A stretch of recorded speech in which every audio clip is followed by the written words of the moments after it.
நமஸ்தே. நான் மகாராஷ்டிராவின் விதர்பா பிராந்தியத்தின் வர்தாவைச் சேர்ந்த கணேஷ் இத்வாரே. கடந்த 15 ஆண்டுகளாக நான் பகவத் தர்மத்துடன் இணைந்திருக்கிறேன். முன்பு ஒரு நிலையான உள் போராட்டம், கோபம், எரிச்சல், வெறுப்பு ஆகியவை இருந்தன.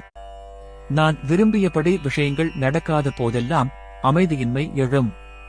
சில வேளைகள் முழுமையடையாமல் இருந்தால் விரக்தி ஏற்படும். எனது உள் உலகம் முற்றிலும் உள் கொந்தளிப்பால் நிரம்பியிருந்தது.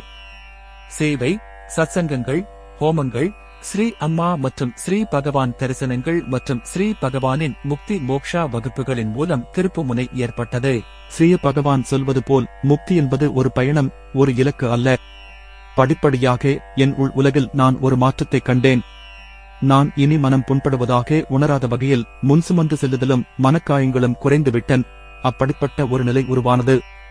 நிகழ்வுகள் நடக்கும் மற்றும் உள் தொந்தரவு இல்லாமல் அவற்றை என்னால் பார்க்க முடிந்தது. எனது கண்ணோட்டம் மாறத் தொடங்கியது. முன்பு எதிர்ப்பும் எடைபோடுதலும் இருந்த இடத்தில் இப்போது ஏற்றுக்கொள்ளும் தன்மை உள்ளது.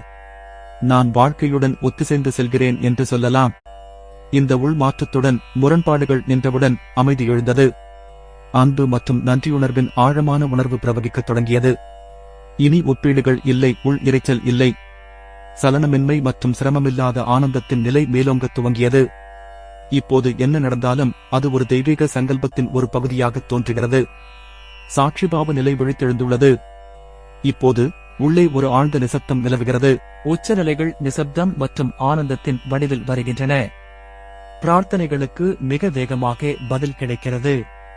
ஸ்ரீ அம்மா பகவானுடனான எனது பந்தம் நாளுக்கு நாள் வளர்ந்து வருகிறது. ஒவ்வொரு நாளும் எனக்கு ஒரு புதிய நாள். எனக்கு ஒவ்வொரு அனுபவமும் தனித்துவமானது மற்றும் தெய்வீக சங்கல்பத்தின் ஒரு பகுதி. தங்கள் தெய்வீக திருவடிச்சுவட்டில் என் வாழ்க்கையை எடுத்துச் செல்வதற்கு நன்றி அம்மா பகவான். ஜெய் போலோ முக்தி பிரதாதா ஸ்ரீ அம்மா பகவான் கி ஜெய்.